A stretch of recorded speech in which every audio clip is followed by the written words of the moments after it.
반갑습니다. 안녕하세요. 안녕하십니까. 책방에서 만난 사람들 태재 작가님 모셨습니다. 네, 반갑습니다. 반갑습니다. 제 스토리지 부앤 필름 유튜브 아주 저희 나리 대표님 인터뷰했을 때 스몰 포켓 그때 잠깐 저희 유튜브 네. 응원해 주시는 멘트도 목소리에 남겨주셨었는데요. 들어갔었나요? 네네네. 그랬던 것 같네요. 맞아요. 네, 저희 보시는 분들께 인사 한번 부탁드리겠습니다. 네, 저는 태재라는 이름으로 글 쓰고 있는 사람이고요. 네. 스토리지 북앤 필름 해방촌점에서 5년 정도 근무를 했던 작가 태재라고 합니다. 반갑습니다. 반갑습니다. 5년밖에 안 됐나요? 체감적으로는 뭔가 느끼기에는 한 7년 된 것 같은데 기간으로 따지면 한 5년이구나. 일만 한 거는 한 5년 가까이 되더라고요. 그 전에는 뭐 잠깐 뭐 대타하고 그쵸. 놀러 오고 저 뭐 호박커피 그 정도? 갈 때 부탁드리곤 했었죠. 좋은 시절이었습니다. 호시절. 호시절이었나요? 아, 감사합니다. 네. 저희 작가님 언제 독립출판물 시작하셨죠? 진짜 오래되셨잖아요. 제가 대학교 4학년 때 처음 했으니까 음, 2014년에 와. 처음 책을 이제 내고 스토리지 부인 필름도 그때 처음 읽고 하고 그렇죠. 지금 2025년인가요? 맞아요. 그러면 이제 횟수로 12년 되겠네요. 그렇죠. 만으로도 10년이 넘었네요. 그렇죠. 큰일 났네요. 저희가 최근에 네. 도서유람단이라는 걸 하고 왔는데 네. 저희의 공통된 주제가 그런 거예요. 고령화가 되고 있다. 아, 나이가 지금 올라가고 있다 했는데 놀랍더라고요. 왜냐하면 새 작가님 뵌 게 그러면은 굉장히 20대 초반대 그렇죠. 됐는데 25. 그쵸. 네. 됐는데 벌써 이제 30대 중반. 지금 36. 예, 됐더라고요. 예. 놀라지 않을 수가 없었습니다. 네. 네. 제가 그 나이가 됐네요. 그렇게 됐어요. 예. 형님 누나들. 그 첫 번째 책은 애정노름이라는 책으로 기억을 하고 있는데요. 네. 예, 그 책은 어떤 책이었죠? 뭐 제목이 좀 남사스러운데 이제 보니까 당당하게 말씀해 그때는 주세요. 안 남사스러웠어요. 그럼요. 제가 이제 중학교 때부터 음. 막 혼자 뭔가 이렇게 끄적이고 시랍시고 썼던 글들 그런 어떤 뭐랄까 생활의 패턴을 가지고 있었는데 그런 것들을 이제 그러면 중학교 때부터 대학교 4학년 때까지니까 한 10년치가 있었는데 와. 그걸 한번 이제 책으로 내보고 싶다라는 어. 어떤 당시의 개인적인 어떤 열망 같은 게 있어가지고 이제 책을 만들고 줄 아는 어떤 그런 업체에다가 의뢰를 했어요. 왜냐면 전 전공이 광고인데 이제 디자이너는 아니니까 책을 만들려면 디자인을 해야 되고 인쇄를 해야 되는데 그쵸. 그런 방법을 당장 알 길은 없고 근데 그때 어떤 성격상 뭔가 하고 싶은 건 바로 해야 되고 방법을 찾으면 되고 그러니까 시간이 전 지금도 그런데 시간이 되게 중요하다고 생각하는 타입이어가지고 그래서 그 업체에다 의뢰를 했어요. 근데 기획은 제가 다 했죠. 이런 제목이고 이런 목차를 가지고 있고 책의 표지는 이런 색상일 거고 페이지는 이렇게 됐다. 그거를 아예 이제 메모장에다가 어디였나 아무튼 메모장에다가 이제 텍스트 파일로 그걸 이제 그 업체에다 넘기고 그 업체에서 디자인 비용, 뭐 인쇄 비용 견적서를 줘가지고 그때 처음으로 500권, 500부를 이제 인쇄를 했던 게 애정 노름이라는 빨간색 시집이었는데 그때 이제 독립출판물 다루는 독립서점이 이제 이 남한 땅에 몇 개 없었을 시절이죠. 그쵸. 검색해도 막 안 나오고 몇 개 없었죠. 그런 용어 자체가 되게 어색했던. 근데 저는 운이 좋게도 대학교 4학년 때 그걸 알게 됐고 그러면서 이제 수소문을 해가지고 여기 이제 스토리지 북앤 필름도 있고 그때 당시에 이제 이전하기 전에 서교동에 있었던 유어마인드도 있고 서교동에 있었던 헬로 인디북스 그쵸. 연남동이 아니라 맞아요. 이제 그런 데를 막 제가 그때 안산에 살았었는데 경기도 캐리어 끌고 서울까지 와가지고 여름에 왜냐면 이제 4학년 1학기 끝날 쯤에 책을 만들었던 것 같아요. 여름방학 때쯤이었어요. 그 즈음이었던 것 같아요. 그래서 막 땀 뻘뻘 흘리면서 찾아다녔었어요. 그래서 막 직접 책팔이. 직접 가서 책 이제 그 책 서점 어떤 대표님한테 그 책을 이런 책이 있습니다 하고 드리면 그 현장에서 이제 사장님들이 직접 책을 이렇게 제가 쓴 글이죠 시를 이제 보시고 이 책은 입고가 가능할 것 같다. 지금 생각해 보면 이런 입장이 되게 비어 있었던 서점들이 많았는데. 맞아요. 네. 그때 당시에는 방문해서 이제 소개하고 입고 하는 일들이 있었죠. 비일비재했죠. 그래서 그런 네. 어떤 이거 이 책이 입고가 될까 음. 하는 어떤 뭐랄까요? 그런 어떤 간지러운 순간이잖아요. 안 되면 어떡하지 이런 두렵기도 하고 그쵸. 되면 너무 좋기도 하고 그렇게 냈던 게 애정 노름이라는 책이었는데 지금 생각해보면 뭐 말하다가 생각이 드는 거긴 하지만 그런 어떤 글 쓰고 책 만드는 애정 가지고 그때 한창 진짜 노름을 하던 시기였던 것 같아요. 그러니까 굉장히 센세이션했죠. 그 빨간색 표지에 애정 노름에 X 이렇게 표시되어 있는 것들이 되게 강렬했고 굉장히 또 많은 분들이 좋아해 주셨다. 네. 근데 제가 막 가끔 수업을 하다 보면 그 전에는 책들이 되게 장르가 골고루 팔렸거든요. 근데 태재 작가님이 독립출판을 하기 시작하면서 뭔가 텍스트 중심의 책들이 굉장히 두각을 나타내게 된 시점이랑도 되게 맞아떨어지지 않나? 라는 생각도 종종 하게 돼요. 인생에 3번의 기회가 찾아온다는데 그때 한번 지나갔네. 소소하게 찾아왔던 것 너무 소소했네. 네. 네. 그리고 나서 단순 변심이라는 책도 됐죠? 네. 네. 그건 이제 사실 첫 책을 내고 음. 제가 그때 이제 마지막 학기여서 그리고 제가 가고 싶었던 회사가 있었고 하고 싶었던 어떤 직무가 있었는데 광고회사 이제 카피라이터 직업이 있었는데 또 인생 3번의 기회 중에 한 번을 그쵸. 중요한 순간이었죠. 네, 그때 이제 제가 이제 그 회사에 공채로 입사를 하게 됐는데 딱 제가 어떻게 보면은 흠모했던 광고들을 만드는 팀에 입사를 하게 됐어요. 네. 네. 그 회사가 또 입사하기도 엄청 힘든 회사로 알고 그때 있거든요. 당시에 네. 두 번째 기회네요. 네, 그때 이제 저 한 명이 뽑혀가지고 네. 면접을 너무 잘 봤는지 기세가 너무 대단했는지 제일 어떤 뭐랄까 그 회사의 메인 팀에 제가 입사를 하게 됐어요. 배치가 됐고 근데 뭐랄까 제가 상상했던 어떤 그 일터의 모습과 괴리감이 커가지고 그때는 되게 실망도 많이 했던 것 같아요. 상처를 많이 받았던 것 같아요. 너무 꿈을 꿨었으니까. 네, 그리고 다른 진짜 그 꿈꾼 현장이었거든요. 그게. 네. 그래서 사실 들어갔던 기회보다 사실 나왔던 게 저는 큰 기회였다고 생각해요. 그래서 거기서 이제 회사를 다니고 나와서 그럼 또 그 책 내고 1년 사이에 또 근데 그때 되게 들끓었단 말이죠. 어떻게 보면 인생에서 가장 들끓었던 시기였던 것 같아요. 그러면서 이제 더 많이 쓰게 된 글들을 가지고 책을 나오자마자 책을 냈어요. 왜냐면 사실 그때 먹고 살아야 되니까. 그리고 그때 책값이 10,000원인가 그랬던 것 같아요. 맞아요. 평균적으로. 네. 시집이 10,000원이면 좀 사실 싼 편은 아니었던 거였는데 저는 첫 책도 두 번째 책도 다 10,000원에 해서 그때 진짜 하루 한 권 팔아서 막 한 끼 먹고 뭐 이랬던 기억이 나요. 근데 그게 애정노름, 단순변심 이렇게 시리즈로 시집이 시리즈로 컬러풀하게 간다는 어떤 그때 아이디어가 들었던 것 같아요. 네. 그러니까 제가 막 살아왔던 그 당시 어떤 방식들을 다른 작가님들 뭐 책뿐만 아니라 음악, 사진 다 그렇겠지만 그 당시에 중요한 메시지를 그런 걸로 자기 표현을 했던 것 같아요. 네. 빨간색과 파란색 네. 굉장히 강렬했어요. 네, 그래서 두 개를 딱 놓고 이제 그런 세종 예술시장 소소 이런 데 가서 판매하면은 맞아요. 뭐 좀 뭐 이제 소구할 수 있는 포인트가 좀 뭐랄까 누군가를 좋아하고 그런 어떤 부딪히고 싶은 마음은 애정 노름으로 좀 깨뜨리고 싶은 마음은 단순 변심으로 이렇게 막 약을 팔던 그런 그렇게 홍보하셨군요. 네, 그렇게 많이 했었어요. 근데 진짜 두 권 다 저희 책방뿐만 아니라 당시에 있었던 책방들에서도 굉장히 많이 판매되었던 걸로 또 기억을 하고 있어요. 그 회사를 나온 거는 후회하진 않으세요? 네, 전혀 후회하지 않습니다.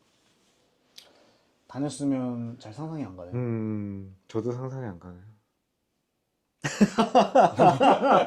그래서 그때 이제 회사를 가기 전에도 스토리지 부인 필름에 막 왔었지만 이제 회사를 퇴사를 하고 4월 뭐 중순쯤에 제가 퇴사했던 기억이 나는데 지금 이게 5월 중순이니까 이 날씨쯤이었던 것 같아요. 딱 날 좋을 때. 네. 사실 별로 갈 데가 없잖아요. 이 퇴사한 젊은이가. 그렇죠.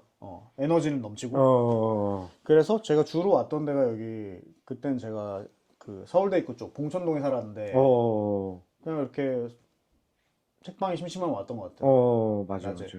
사장님이 일할 때, 네. 남인님이나. 그쵸, 그때 그쵸. 와서, 뭐, 많은 어떤 뭐랄까, 위로 아닌 위로를 받았던 것 같고, 나중에 제가 그 몇 년 뒤에 책방에서 일할 때, 반대로 이제 그런 어떤 저희 수강생분들이나 독자분들이 그렇게 뭔가 인생의 좀 여백의 시기를 보낼 때 책방에 와서 그런 어떤 위로 아닌 위로를 받아 가셨던 분들이 많다고 알고 있어요. 아, 인생의 여백이라는 표현이 또 네.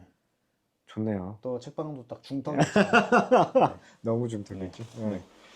그리고 나서 세 번째 시집도 내셨죠. 네. 시집이라고 해야 되겠죠? 그것도 시집이에요. 네, 세 그쵸. 번째까지가 계속 시집이. 시집이었고, 그쵸. 그때는 우리 집에서 자유라는 책이었는데 그 사이에 제가 또 광고회사를 한 번 더 가게 돼요. 맞아요. 좀 규모가 작지만 그래도 뭐랄까 인간적인 분이 이제 어떤 기회를 주셔가지고 갔는데 사람들은 또 다 좋고 했는데 그냥 그 일 자체가 맞아요. 일터 자체 일꾼들은 좋았는데 이 일의 어떤 속성 자체가 저는 시간을 되게 중요한 사람이라 생각하는데 광고 대행업이라는 것 자체가 사실 시간을 컨트롤할 수 있는 환경이 사실 아니라고 봐야겠죠. 그쵸, 제가 그쵸. 어떻게 보면은 뭐 오해했다고 해야 되나? 잘 몰랐던 것 같아요. 그래서 이제 그때 이 일은 내가 나이 먹고 계속 할 수 있는 일은 앞으로 할 수 있는 일 아닌 것 같다 라는 판단이 들어가지고 또 이제 회사를 나오게 되면서 그때 제가 자주 했던 생각이 첫 번째 회사나 두 번째 회사가 둘 다 광고 회사였기 때문에 그리고 제작팀이라는 업무였고 카피라이터였고 그러면 사실 제작을 해야 되는데 제작에 대한 어떤 요구사항은 광고주한테 받게 되는데 그런 것들은 그럼 광고주도 하루 종일 일을 하다가 정리를 해서 퇴근할 때쯤 메일을 보내겠죠? 그러면 이제 그 메일을 광고회사 사람도 퇴근할 때쯤 받겠죠? 예, 그럼 뭐 다음날까지 해주세요 뭐 이러겠죠? 뭐 이러면 또 저녁을 회사에서 보내고 밤을 그쵸. 회사에서 보내고 새벽을 회사에서 보내야 되는데 잠을 집에서 좀 자고 싶다. 그리고 그런 생각들이 많이 들었어요. 그리고 사실 새벽에 막 2, 3시에 맨날 퇴근해도 그 시간에도 사람들이 있거든요, 길에. 근데 널브러져 있어요. 술이 취해서 널브러져 그치, 그치. 있거나, 뭐 제정신인 사람들은 잘 없어요. 술을 안 마셔도 지쳐 있거나 나처럼. 맞아요. 그때 그러니까. 그때는 막 진짜 이 택시 타고 집에 가는데 그냥 택시가 그냥 사고 났으면 좋겠다 이런 생각 많이 했던 것 같아요. 근데 광고회사님분들이 그런 생각 많이 한다고 해요. 예. 그냥 스트레스도 많고 막 이러니까 자기 생각이 없고. 당시에 페이스북에 올라왔던 글들이 제 되게 페이스북? 좋았어요. 제 페이스북. 네. 그래서 이렇게 다니면 안 되겠다. 약간 계속 그런 생각을 저는 이제 글 보면서 했었죠. 얘가 빨리 그만둬야 될 텐데 약간 이런 걱정도 하고 근데 글은 되게 좋았다. 그쵸. 역시 사람은 힘들 때 글이 좋은가 봐요. 그때 맞아요. 그런 거 좀 뭐 없지 않아 있는 것 같아요. 그래서 그때 이제 많이 마찰하면서 그때 또 많이 쓰였던 게 이제 그 우리 집에서 자유라는 세 번째 책으로 그러니까 막 그런 뭐 섹슈얼한 느낌이 아니라 진짜 위홈 슬립이었어요. 영어 제목은. 그래서 이제 우리 집 잠 이렇게 세 가지가 어떻게 쉬어가는 잠. 왜냐면 우리라는 거. 그치. 너가 아니라 우리라는 거. 그리고 방이 아니라 집이라는 거. 그리고 잠이라는 거. 이런 것들이 되게 중요하구나라는 걸 그때 당시의 마음이었어요. 아니 작가님은 보면 어린 시절부터 뭔가 글을 틈틈이 계속 쓰셨던 거예요. 네, 글을 써야겠다 말하는 느낌보다는 뭐 누구는 뭐 잠을 자거나 뭐 간식을 먹거나 뭐 만화를 그리거나 그치. 뭐 이럴 수 있을 것 같은데 저는 그냥 그런 교과서 기퉁이나 그 책 밑에다가 수업 시간에 공부는 안 하고 그냥 늘 뭔가를 썼었어요. 그리고 또 누군가를 늘 좋아했었어요. 그게 뭐 이성 교제를 하는 친구든 뭐 학교 선생님이든 뭐 이런 어떤 그 대상이 있었군요. 네, 뭔가 이렇게 뭐 마음을 두는 대상이 있었어요. 어릴 때부터. 그래가지고 그런 걸 어떤 달래는 방식이었던 것 같아요. 그래서 예. 그게 결국엔 책도 되고. 네. 근데 한 가지 더 좀 궁금했던 건 그 우리가 대학을 진학할 때 고등학교 졸업하고 전공을 정할 때 작가님이 이미 뭐 나는 광고를 가야 되겠어 약간 이런 게 확고하셨던 거예요. 네, 그때는 그렇게 막 달래는 방식이고 저는 막 뭐 공부를 뒤늦게 고3 때 하긴 했지만 그 전에 사실 진짜 막 그냥 체육 시간만 기다리고 쉬는 시간만 기다리고 운동장에서 공차려고 뭐 짐승 같은 거 있잖아. 뭐 그렇게 뭐 축구 선수가 될 것도 아니면서 그 정도 재능도 아니면서 그런 거였어요. 막 별로 이렇게 목적이 없었다고 해야 되나? 뭐 이렇게 뭐 누가 이렇게 이래라 하는 것도 없고 이렇게 하지 마라 하는 것도 없고 그냥 뭐 그냥저냥 이렇게 있다가 당시에 이제 문득 전 고향이 부산인데 부산을 밖에서 살아보고 싶다 이런 생각이 들었어요. 고3 때. 근데 그러려면 이제 구실이 있어야 되는데 그럼 대학인데 근데 지금 공부 이때까지 안 했던 걸로는 이 집 근처로 부산을 떠날 구실이 안 생긴다. 성적이 안 되니까. 떠날 수도 있죠. 떠날 수 있는데 애매했어요. 그러니까 떠나지도 못하고 좋게 떠나지도 못하고 나쁘게 떠나지도 못하고 애매한 수준이었어요. 그래서 그때 뭔가 각성이 된 거예요. 그래서 공부를 해가지고 근데 이제 그럼 어느 과를 갈 거냐. 그래서 막 그런 이상한 어떤 방황이 많았어요. 그걸 한 번도 뭐 그런 준비를 해본 적이 없으니까 제가 다닌 학교도 막 선생님들도 막 준비를 해본 수준의 학교가 아니었어요.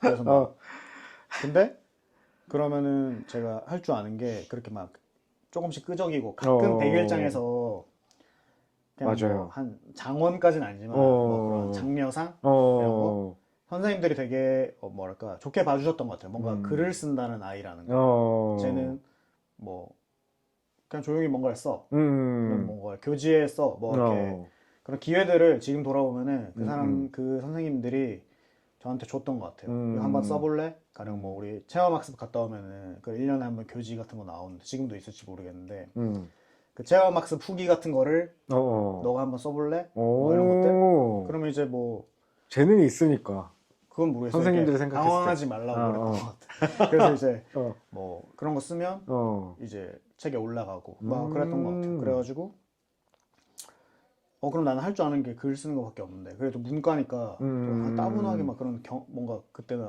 그런 국문과 뭐 경영학과 뭐 이런 거 좀 따분해 보였어요. 너무 뭐랄까 다 그런 걸 지망하고 별 수가 없으니까. 근데 이제 그러면 글 써서 근데 저는 이제 공부를 하고 싶다기보다 돈을 벌고 싶다 이게 되게 컸어요. 근데 그럼 글 써서 돈을 제일 잘 벌 수 있는 게 뭐냐? 그랬더니 이제 뭐 카피라이터라는 직업이 있다고 어떤 선생님 말씀 주셔가지고 이제 카피라이터가 뭐지? 했더니 광고 문구를 쓰는 거래요. 근데 저는 TV를 엄청 많이 보고 막 녹화 비디오까지 해서 보고 광고도 엄청 좋아하고 재밌다 기발하다 막 이렇게 많이 느꼈던 부산의 한 소년이었는데 저런 걸 내가 쓰면 재밌겠다는 생각이 들었어요. 그랬더니 이제 뭐 광고홍보학과라는 데가 있대요. 그래서 그 광고홍보학과에 이제 그걸 보유한 대학의 어떤 순위 같은 게 나오잖아요. 그럼 이제 3월에 제 시점이 있고 11월 수능까지 8개월밖에 없는데 8개월밖에 없고 그러면 이제 그때는 막 배치컷 이런 게 있어가지고 맞아요. 그랬더니 이렇게 제일 위에 있는 학교는 뭐 한 3년 정도 걸릴 것 같아요. 한 칸씩 가자면 한 달에 한 칸씩 모의고사 한 번 줄 때마다. 근데 이제 두 번째 정도에 있는 학교가 이거 하면 갈 수 있겠는데? 라는 생각이 들어가지고 그러면 이제 세 번째 그러니까 한 세네 번째 있는 학교는 다 부산 밖이었어요. 그래서 일단 목적이 서울로 가겠다 이게 아니라 저는 이제 부산 아웃이었어요. 인서울이 아니라 아웃 부산이었어요. 부산을 나가겠다. 그래가지고 목표를 잡고 머리 빡빡 밀고 막 그때는 막 진짜 체육 시간 아니면 운동도 안 하고 머리까지? 네, 막 걸어다니면서 영단어 외우고 말했어요. 쇼를 한 거죠. 근데 쇼가 잘 통해가지고 근데 만약에 고2 때까지 공부를 안 했는데 1년 사이에 그 결과를 냈다면 엄청난 거죠. 그게 사실 그런 뭔가 동기부여 영상에서 말하는 건데 한번 그래봐서 성취를 해본 경험이 그 한 8개월밖에 안 되지만 나는 노력하면 할 수 있다라는 사람으로 착각하면서 살아갈 수 있는 어떤 좋은 기간이었던 것 같아요. 그때 그걸 딱 그 성취를 봤기 때문에. 그치. 결과를 또 안 봤으면 또 그 나름대로 잘 살았겠지만 네, 일단 맞아요. 결과를 봤으니까. 맞아. 뭔가 확고하다는 게 되게 부러운 것 같아요. 저는 진짜 고등학교 때도 뭐 내가 이과인지 문과인지도 모른 채 이과를 갔고 전공도 아, 뭔지 이과였어요? 고등학교 왜냐면 그때 그랬어요. 그 고등학교 1학년 때 선생님이 그 남자애 중에 문과를 가면 진짜 잘해야 대학을 갈 수 있다. 뭐 진짜 근데 뭐지 이과는 그래도 한 중간 이상만 하면은 얼추 대학을 간다. 그러니까 공대가 많이 뽑으니까 그때 당시에 이공계열이니까. 그냥 그럼 나 아주 잘하지 못할 것 같은데 약간 이런 생각이 들어서 의도치 않게 이과에 갔다 엄청 고생했죠. 수고하셨고. 그렇군요. 그게 되게 부러워요. 그 작가님은 제가 오랫동안 배우면서도 내가 뭔가를 좋아한다는 게 확고한 거. 근데 그 계속 뭔가 명확하니까 현재까지도. 예. 음. 뭐 남은 게 별로 없는 것 같아요. 언제나 그랬듯. 인생은 원래 그런 근데 거죠. 뭐 성격이 그런 것 같아요. 아니 그러고 나서 산문집을 냈어요. 그쵸? 빌리 버튼에서 나온 책? 아, 맞아요. 그때 이제 좀 산문으로 그쵸. 전향 어, 아닌 전향을 하게 됐는데 그 이제 들끓을 때는 어, 그럼 10대부터 한 20대 후반까지 음, 막 그런 저는 이제 시를 원문을 쓸 때도 막 번뜩이면서 이제 글이 길지가 않잖아요. 그러니까 이런 한 페이지가 탁 이렇게 한 시가 행연이 확 이렇게 바로 나오는 타입이었어요. 이렇게 막 예, 그런 타입이었는데 더 이상 이제 뭔가 이제 이 세상을 좀 납득하게 되고 아, 다 남들이 잘못됐다고 생각했었는데 이게 구조적인 문제구나. 그리고 뭐 그 사람들도 악의적으로 한 게 아니구나. 나도 잘못한 부분이 있겠구나. 그리고 이렇게 뭔가 소울로만 살아가는 게 능사가 아니구나. 별 도리가 없구나. 이런 것들을 좀 느끼게 됐던 것 같아요. 그렇게 그 아까 말했던 세 번의 시집을 내는 기간 동안 어떤 면은 이제 맞으면서 어떤 사회의 어떤 찬바람을 뭔가 성장의 과정이네. 그걸 적응해 가면서 좀 시가 덜 나오더라고요. 근데 뭔가를 그렇게 따지면 그 전까지는 저는 글을 써야지 해서 써본 적은 없었던 거예요.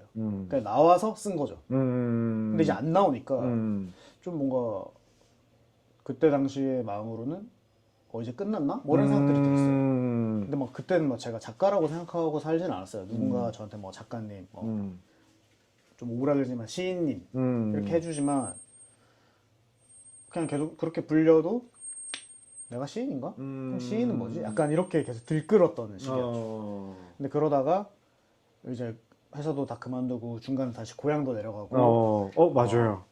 왜냐면 이제 서울에서 광고회사 다닐 거 아니니까 광고회사는 다 서울에만 있거든요. 그래서 수영도 하고. 맞아. 그래서 일단 어떻게 보면 폐잔병이 돼가지고 그렇게 떠나고 싶어 했던 부산에 다시 가게 된 거죠. 근데 가도 뭐 별 수는 없었던 게 어쨌든 뭐 하던 얘기를 마저 하자면 그런 와중에 그래도 제가 책을 3권이 냈고 뭐 좋게 말해주셨지만 작은 센세이션을 일으켰던 어떤 큰 거 센세이션이죠. 그리고 다행히 제가 책을 3권까지 낼 수 있었던 게 나는 계속 책을 낼 거야가 아니라 읽어주시고 사주시는 분들이 있어서 제 문장을 어떻게 보면은 조명해 주시는 분들이 있어서 감사하게도 제가 그래도 밥은 안 굶을 수 있었고 맞아요. 계속 의심하지 않을 수 있었고 난 계속 써도 되는 사람인가 사실 그런 의심은 해본 적은 지금까지도 없어요. 그건 너무 한국에서 작가 생활하는 사람으로서 정말 감사하고 다행인 일이라고 생각해요. 그때는 그런 마음까지는 아니었는데 그래서 이제 그런 지면이랄까요?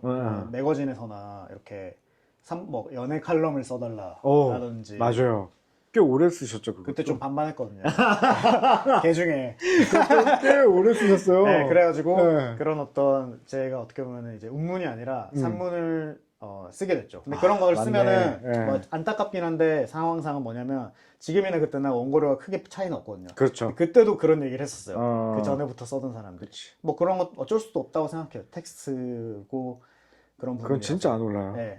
근데 어쨌든 저한테는 당시 큰 돈이었어요. 그래가지고 그런 걸 쓴 글을 보시고 어떤 신생 출판사에서 이제 연락을 주셔가지고 산문집을 내보자. 네, 제 산문을 좋게 읽어주신 거죠. 네. 그래서 저도 그러면 계약금을 준다 그래가지고 그때 계약을 하게 됐고 그러면서 제가 썼던 냈던 독립출판물이었던 시집 3권도 합본으로 또 같은 출판사에서 계약 2권을 동시에 계약하게 된 거죠. 네. 그래서 이제 산문집도 내게 되고 그게 약간 전환점이긴 하네요, 시간이. 그게 전환점이긴 해요. 그러면서 제가 쓴 산문을 보고 그때 당시에 이제 교류했었던 어떻게 보면 자주 가고 그랬던 책방 사장님들이 다 이제 그때는 다 직접 입고 하고 몇 개 안 되고 그죠. 그러니까 네, 맞아요. 막 이웃처럼 지냈었던 시절이 있었는데 그때 한 편집자 출신의 책방 사장님께서 태자 씨는 산문의 어떤 시선이 훨씬 좋은 것 같다 라고 어떻게 보면은 돋보기를 해주셔가지고 저한테 저는 그렇게 생각 못 해봤었거든요. 그냥 좀 시간이 많이 걸리고 이게 맞나 싶었어요. 왜냐면 늘 운문만 써왔기 때문에. 그렇죠, 그렇죠. 그리고 운문은 사실 정답이 없잖아요. 사실 산문도 뭐 정답은 없지만 이 문장이 뭐랄까 문장력으로서 힘을 가지는지 어떻게 보면 구조가 돼 있는지 이런 거에 대한 고민이 있었죠. 그때 당시에는 있었을 것 같아요. 네. 근데 이제 그때 어떻게 보면은 제가 가지고 있는 어떤 시선이나 생각 이런 것들이 오히려 좀 더 정교하게 툭툭 이렇게 나오는 게 아니라 정교하게 제가 다듬을 수 있잖아요. 사실 운문은 저는 거의 안 다듬는 타입이거든요. 근데 산문은 문장을 계속 다듬으니까 더 정확해지고 그런 재미는 있어요. 그리고 그게 되게 어떻게 보면은 그게 또 제 운문을 읽어주던 분들이랑 산문을 읽어주는 분들은 또 굉장히 다른데 읽는 분들이 좀 더 편하게 느끼셨던 것 같아요. 그래서 사실 그렇게 그 시집보다 그 다음에 냈던 그 산문들이 훨씬 더 어떻게 보면은 뭐 많이 읽혀서 제가 이 길로 쭉 가고 싶다라는 생각이 들게 했던 계기였던 것 같아요. 네. 저는 이제 시도 좋았지만 산문 아까 그 편집자 출신의 이제 서점원 분이 말씀해 주셨던 것처럼 저도 산문이 되게 좋았던 것 같아요. 빈곤했던 여름을 지나고도 읽으면서도 그 씬들이 계속 생각이 나고 뭔가 스무스를 읽었을 때 그다음 책방이 싫어질 때 읽을 때도 뭔가 재밌다 약간 이렇게 되더라고요. 산문이라는 것이 그냥 공감해서 볼 수가 있으니까. 와, 근데 그런 것들을 보면 보통 표현력도 표현력이지만 관찰력도 좀 뛰어나다라는 생각을 종종 하거든요. 작가님 글을 보다 보면. 스무스도 그렇고. 네. 계속 이렇게 유심히 보시나요? 전 째려보죠. 세상을 노려보죠. 노려보고 불만이 많아서. 그걸 이제 모아서 이제 네. 어떠셨어요? 그러니까 예를 들어 우리가 시를 쓸 때는 아까 이렇게 쓰시게 된다고 했는데 그 에세이는 또 환경이나 이런 것들도 좀 조성이 돼야 쓸 수도 있을 것 같기도 하고 아니면 틈틈이 메모해 두셨던 거를 다시 좀 취합해서 글을 쓰시는지. 네. 제가 새로운 경험을 하면은 그 느끼게 되는 게 되게 많잖아요, 누구나. 그렇죠. 그런 거를 메모는 다 해놓는 편이에요. 근데 이제 이거는 쓸 거리다. 이거는 뭐 재료가 좋다. 이런 게 아니라 그게 뭐였지? 라는 생각을 안 하고 싶어서. 돌아서만 까먹잖아요. 지금 그럼요. 여기 녹음하러 오는 길에도 팟캐스트 이거 촬영하러 오는 길에도 제가 스쿠터로 왔는데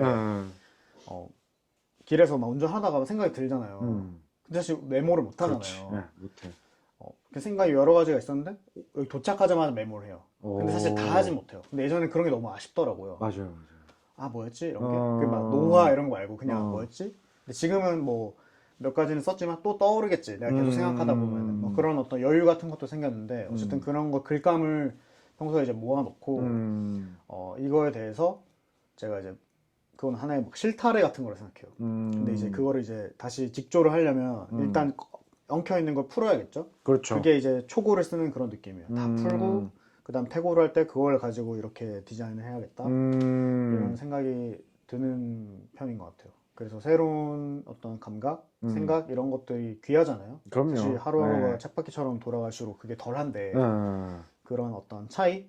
제가 막 그렇다고 막 큰 뭐 일상이 되게 막 엄청 다채롭거나 큰 사건은 없는 게 좋죠. 그럼요. 근데 이제 그래도 뭔가 위트 같은 거를 뭐 달콤하고 새콤하고 이런 부분들은 있을 거라고 생각해요, 누구나. 그리고 있어야 한다고 생각해요. 그게 없으면은 진짜 이렇게 긴 인생을 되게 무미건조하게 음. 그렇게 살고 싶진 않거든요. 그러니까 저 막 음. 이렇게 살고 싶다 이런 건 없는데 그렇게는 안 살고 싶다 라는 건 좀 있는 것 같아요. 그래서 그런 거를 발견하게 되는 것 같고, 그게 이제 좀 근원적으로 가자면 아까 뭐 공감, 산문에서는 공감 이런 거 많이 하는데 사실 운문에서는 유감을 많이 쓰는 것 같아요. 다른 시민분들도 그런 게 이제 사실 둘 다 감정이긴 하잖아요.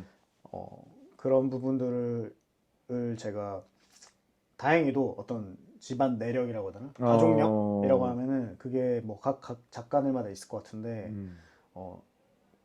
좀 늘 웃음, 사실 따지고 보면은 주변에서는 저를 어떻게 보면은 뭐랄까 뭐 가여워 여기거나 아니면은 뭐 어떤 경제적인 여건상 저한테 어떻게 보면은 뭐랄까 그래 저는 근데 늘 자신만만하고 당당하게 살았거든요. 여유는 없었지만 어떤 뭐 어릴 때는 제 잘못은 아니죠. 근데 이집 자체에서 사실 이렇게 그렇죠. 뭐랄까 예. 주눅 들 수 있는 상황이었던 거 돌아보면. 근데 저는 어릴 때 한 번도 주눅 든 적이 없어요. 집에 돈이 없다고 해서. 근데 그런 걸 이제 저희 가족뿐만 아니라 집안 전체적으로 그런 걸 잘 어떻게 보면은 케어해줬던 것 같아요. 감정 정서적으로. 예. 그게 그게 되게 훨씬 더 중요하죠. 예, 근데 그게 되게 해학적이라고 해야 되나? 그런 어떤 정서가 집안 전체에 깔려 있는 것 같아요. 다 열심히 노력하고 살지만 크게 어떻게 보면은 뭐랄까 퀀텀 점프라고 해야 되나? 뭐 이런 거 못할 수 있잖아요. 그럼요. 근데 다들 그런 어떤 약점이나 그런 부분들을 마치 이제 뭐 그 타투 하시는 분들이 상처에다가 타투 하시는 것처럼 그렇게 되게 다채롭게 농담하고 어떻게 보면 그런 능력 힘들이 깔려 있는 것 같아요. 그러니까 뭔가 위트 있게 넘어가고 이런 것들이 그냥 있는 것 같아요. 대화를 하거나 이럴 때. 이게 모르는 사람들이 볼 때는 어떻게 보면은 뭐 좋게 보면 여유로운 어떤 태도라고 볼 수도 있고, 그렇죠. 안 좋게 보면은 뭐 없으면서 왜 저렇게 당당한 척하지? 그럴 수 있을 것 같아요. 근데 제가 글 쓸 때, 특히 산문을 쓸 때 이제 그런 부분들에서 많이들 공감해 주시는 것 같아요. 왜냐면은 그런 감정들은 다들 있는데 언어적으로 이제 제가 표현한 것밖에 없잖아요. 그래서 그런 부분들을 많이 발견하려고요. 그리고 사실 글 쓰는다는 이 매체 자체가 텍스트가 되게 진지해지기 쉽고 정리하는 어떤 맥락을 가지고 있는 것 같은데 구조적으로 예. 그러니까 쉽게 말하면 울리는 거는 좀 쉬운 것 같아요. 글로. 근데 글로 웃기는 건 좀 어려운 것 같아요.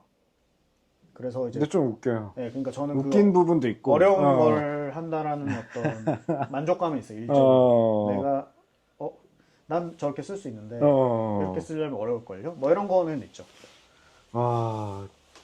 이게 진짜 10년 거의 12년간 되게 바쁘게도 살아오고 있는데 이 글을 쓰는 과정에서도 이제 또 대표적인 수업인 에세이 스탠드 또 진짜 꽤 오래 하셨죠. 에세이 스탠드도 한 6년? 와 7년? 진짜 것 오래 같아요. 했네요. 네. 어떻게 보면 한 게 약간 브랜드처럼 느껴지긴 해요. 그 강자 네. 이름 자체가. 네. 네. 에세이 스탠드는 또 어떤 수업이었었어요? 제가 이제 부산에 갔다가 다시 이제 서울로 올라왔어요.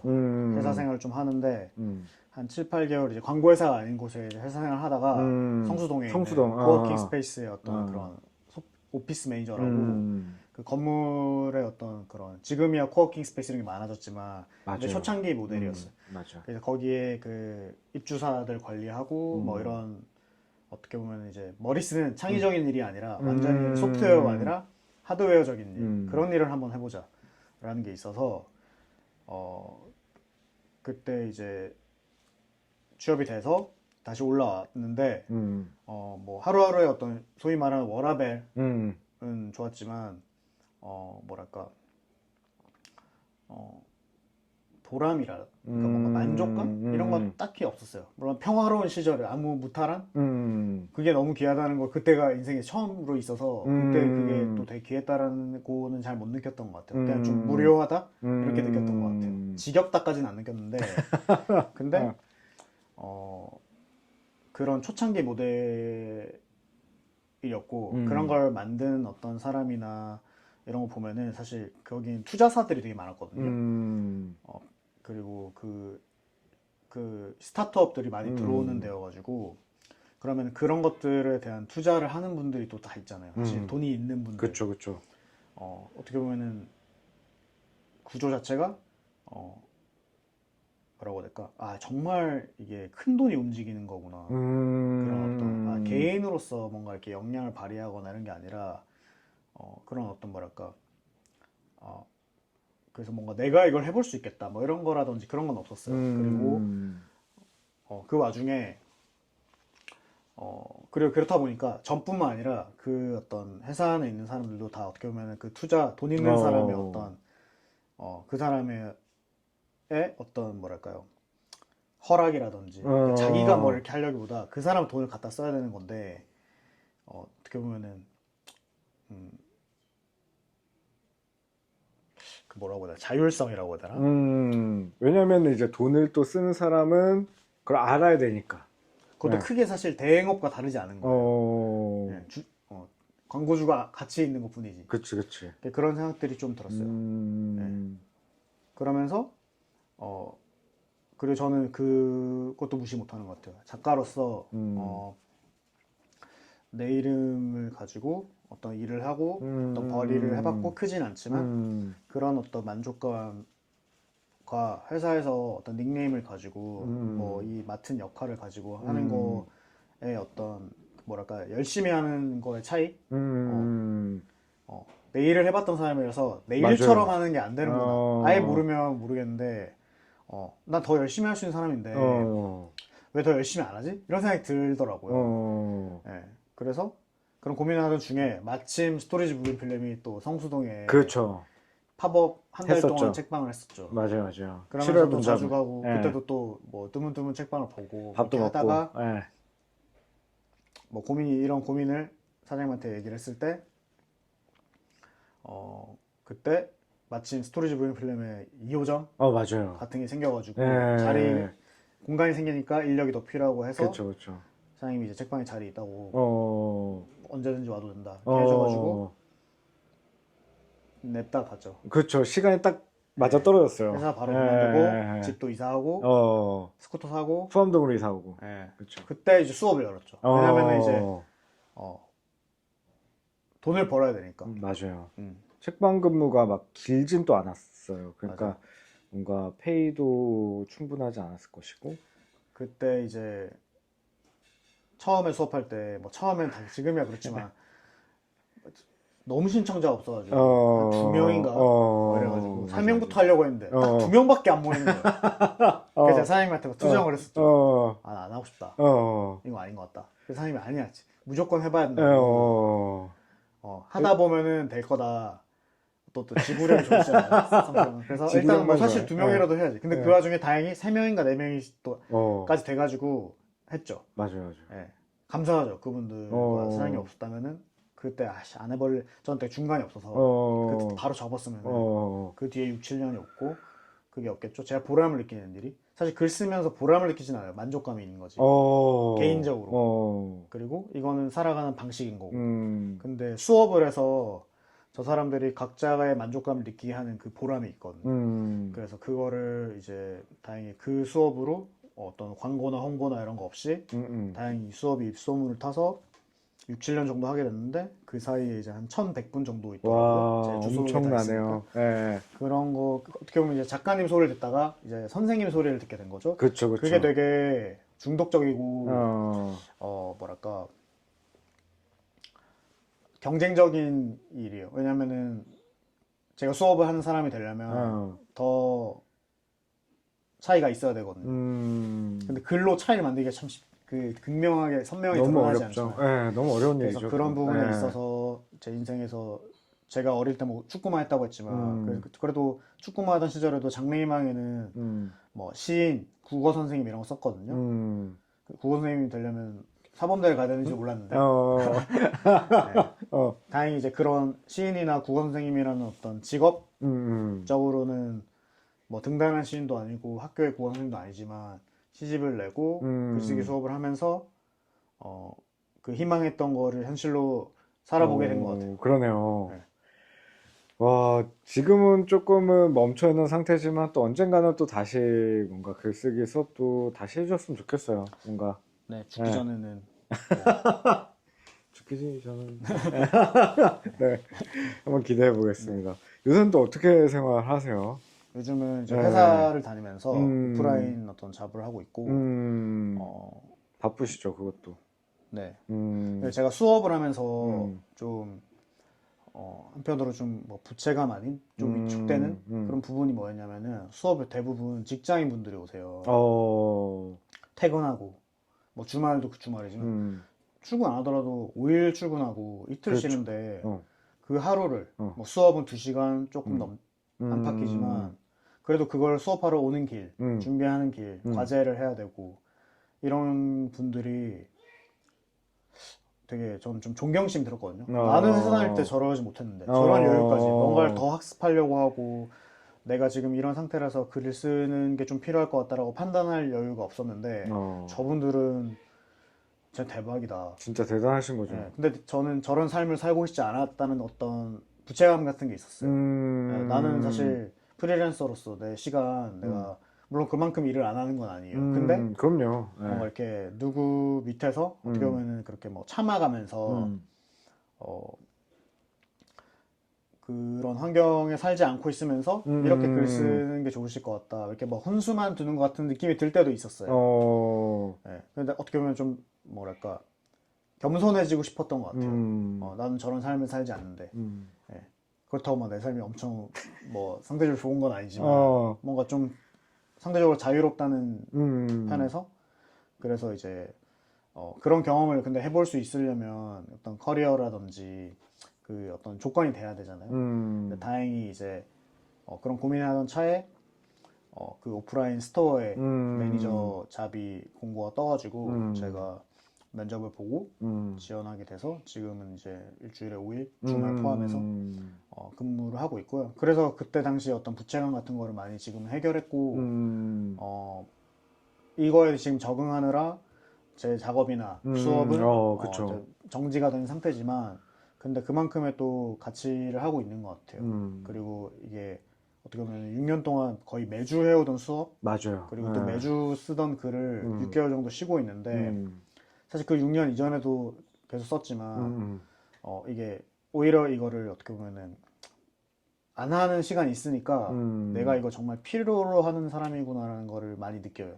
순수하게. 왜냐면 음, 작가가 되기 전, 책을 내기 전부터 어린 시절이었지만 쓰고 있었기 때문에, 그리고 제가 뭔가를 쓰는 때랑 안 쓰는 때랑 차이를 느껴요. 음, 운동하는 때랑 어, 운동 안 할 때랑 컨디션처럼, 어, 제 수업 내용에도 있지만 글도 근육이기 때문에 음, 그런 걸 많이 느끼고 저희 매장에서 메시지 카드 같은 걸 팔거든요. 음, 그런 걸 또 바로 구입하고 바로 쓰는 공간이 있는데 그때 그런 걸 쓰시는 분들의 어떤 그 순수한 표정, 누군가한테 뭔가를 쓴다, 어, 자기 이야기를 남겨놓고 한다, 맞아요. 이런 걸 예. 보면서 오히려 그런 효능감을 많이 느끼죠. 어, 와, 진짜 지금 현재로서도 솔직히 되게 여러 직업군에 되게 포함이 되어 있는데, 태지 작가님 보면 작가일 수도 있고, 팟캐스터일 수도 있고, 팟캐스터, 기상캐스터 같은 거. 우리가 약간 쉬고 있지만, 뭔가 현 매니저면서도 또 가끔 또 광고 모델로도 하시고, 그쵸? 예. 마음다리 이런데. 어떠세요? 그러니까 어떻게 보면 한 사람이 사는 이 일생 동안 뭔가 겪을 수 있는 이 직업군을 거의 한 10년? 12년 사이에 음, 진짜 많은 일을 하고 그러네요. 있어. 그런 생각 못 해봤어요. 그런 생각을 전 종종 해요. 그래서, 대단하다. 이런 생각들 하게 되는데, 지금 이 보시는 분들한테 저는 때로 그런 생각 하거든요. 잠깐 보면 여쭤보고 싶었던 게, 글쓰기를 어려워하는 사람인데 글을 쓰고 싶어. 음, 근데 그런 분들한테 좀 어떻게 좀 얘기를 해주시는지. 어, 나도 책 내고 싶다 막 이런데 글을 쓰고 싶다. 글쓰기는 어려워요. 다 어렵죠. 어려우실 너무 거예요. 어렵죠. 예. 아무리 책을 많이 낸, 잘 음, 쓴다는 기준은 모르겠어요. 근데 음, 아무리 글을 많이 오픈을 해봤고 음, 읽혀봤어도 사실 그럴수록 더 어려울 수도 있고요. 맞아요, 아는 게 맞아요. 예. 많아지니까. 어려운데 이 어려운 거를 어떻게 달래는 방법이라고 해야 되나? 그런 거는 배울 수 있죠. 지금 하는 뭐 어떤 일을 하시고 계시다면 그 하는 일도 처음엔 어려웠을 건데 어떤 요령 맞아, 같은 맞아. 것들이 생기잖아요. 네. 근데 그게 일을 잘하게 하는 요령일 수 있지만 모든 것들이 근데 그걸 어떻게 마인드셋을 세팅하는 방법인 것 같아요. 그런 거에 대해서 저도 사실 처음부터 산문을 쓴 게 아니라 운문을 쓰다가 산문으로 맞아요. 전향해왔고 그걸 직접 어떤 달래본 경험이나 어떤 기술이 있는 사람으로서 수업을 했던 건데 쉽게 얘기하면은 그 백지의 공포라고 하잖아요. 맞아요, 이거 맞아요. 어떻게 채워나가지? 사실 그림은 중간부터 그림이 되는데 글은 사실 왼쪽 위에서부터 오른쪽 아래까지 쓰는 그런 거죠. 특히 산문은 그런 거에 대한 접근법이 있는데 특히 이제 모바일 환경이잖아요, 지금. 맞아요. 그러니까 이제 글 자체가 되게 좁아졌어요. 근데 우리가 직접 글을 쓰려는 데는 요만한 데 쓰려는 게 아니라 요만한 데를 쓰려고 하잖아요. 그쵸. 그러니까 사실 어마어마하게 보일 수 있어요. 그래서 처음 쓸 때부터 이거를 분할을 해서 쓰는 걸 저는 그런 것도 너무 좋겠네요. 권장이 들어요. 제가 쓸 때도 그렇고. 한 페이지가 너무 커 보이니까. 이걸 하나 쓰기보다 이걸 8개 쓰는 거죠. 그런 느낌으로 접근을 많이 해요. 어쨌든 그러면은 그걸 다 붙여놓고 다시 다듬으면 되니까. 시작하실 때 너무 두렵지 않게 시작하실 수도 있겠다. 네. 네. 그리고 이게 한 번만에 끝나는 게 아니고 정확하게 내 생활이 좀 더 초점이 맞아지고 정확해지는 과정이라고 생각을 하고요. 그런 확신은 있죠. 쓰기 전이랑 쓰고 나서 나는 분명히 다르다라는 거를 이게 좋은 글이든 아닌 글이든 고친 글이든 아닌 글이든 누구나 느낄 수 있을 거라 생각해요. 왜냐면 여기 우리 몸 안에 문장으로 돼 있지 않을 거 아니에요. 그럼요. 근데 네. 우리가 꺼내서 정렬을 하는 거니까 그래서 어떤 다른 매체보다 글을 쓴다는 게 어떻게 단순한 행위지만 힘을 길러주는 게 있다라고 저는 알고 있어요. 그래서 저도 어릴 때 쓸 때는 몰랐지만 그래서 내가 이런 걸 계속 할 수 있었구나 라는 생각이 들어요. 아유, 듣는 분들께서 뭔가 어떻게 보면 어떤 분들이 보시는지 진짜 저도 잘 모르지만 뭔가 글 쓰고 싶다라는 말은 정말 진짜 많이 들었거든요, 주변에서. 근데 그런 분들께 조금 좋은 팁이 되었으면 좋겠습니다. 네. 그럼 올해 계획은 혹시 어떻게 되세요? 올해 계획 이렇게 뭐랄까요 보통의 일상 그 뭐랄까요 평균인 얼마 전에 그 영상을 봤는데 그 헌법재판소 재판관이었던 문영배 재판관이 재판관이 되기 전에 그 청문회에서 막 얘기하는 거였는데 자신은 이제 뭐 재산 얘기를 하면서 누가 물어봤는데 재산이 왜 이거밖에 안 되냐 그러면 역대 헌법재판관 중에 가장 재산이 적은 사람이 될 것 같은데 이 부분은 어떻게 생각하시냐 그 본인이 결혼할 때 다짐했던 게 있대요. 자기는 평균인의 삶에서 벗어나지 않겠다. 근데 요즘에 지금 그 데이터상 평균 정도로 가구당 이 인구의 이 가구 수입? 그 재산이 이 정도인데 자기가 그걸 조금 벗어난 것 같아서 송구스럽다. 그런 말씀하시더라고요. 너무 그 멋있네요. 평균인의 삶이라는 어떤 그 워딩이라는 게 제가 지금 그리고 그 수업할 때 그러니까 제가 좀 부채감이 있었던 게 그런 거였던 것 같아요. 그런 뭐 재산 평균인의 한 점 못 미치지 지금은 근데 그런 평균적인 어떤 주 5일 출근하고 이틀 쉬고 이런 거에 대해서 지금 올해 감사하게도 그런 기회가 있어서 지금 그걸 하고 있는데 올해는 그거를 이제 무사히 마치고 그런 거를 이제 그런 시간을 사계절을 보내는 게 어떤 질감인지 어떤 희노애락이 있는지 그런 거를 데이터를 무사히 쌓는 게 올해 어떤 목표 아닌 목표고요. 네 그리고 요즘에 저희 이제 와이프랑 이틀에 한 번 정도 아침에 이제 조깅을 하는데 러닝까지는 아니고 조깅을 하는데 그게 되게 좋은 루틴이 되고 있어요. 그리고 그렇게 한 날이랑 안 한 날의 차이를 글 쓴 날이랑 안 쓴 날의 차이처럼 비슷하고 글 쓰는 거랑 이미지적으로는 거기도 한 길을 쭉 달리고 다음 줄로 넘어가고 이런 것처럼 그쵸. 그런 느낌이 들어요. 그래서 이제 그런 거를 이제 단련을 하고 있고요. 왜냐면 좋은 생각을 글로 쓰려면 좋은 몸이 돼야 된다고 생각하는 편이라서 그 몸을 만들고 있고요. 그러면서 몸을 만들면서 저도 이틀 쉬는 날에 글도 사실 쓰고 있고요. 그래서 이제 그렇군요. 네, 그래서 그런 것들을 어떻게 이제 좀 조리 있게 공개할까 이런 생각들을 할 수 있는 연차인 것 같아요. 뭔가 올해는 좀 어려울 수도 있어도 내년에는 뭔가 신작도 나올 수도 있겠네요. 네, 그냥, 그거는 내년의 목표가 될 것 같아요. 오, 기대해 보겠습니다. 네, 감사합니다. 기대에 보답하도록 하겠습니다. 네. 저희 이제 스토리지 무앤필름 유튜브 보시는 분들께 뭐 또 저희 계속 만나겠지만 이번 에피소드에 이제 인사 한번 건네주신다면. 네.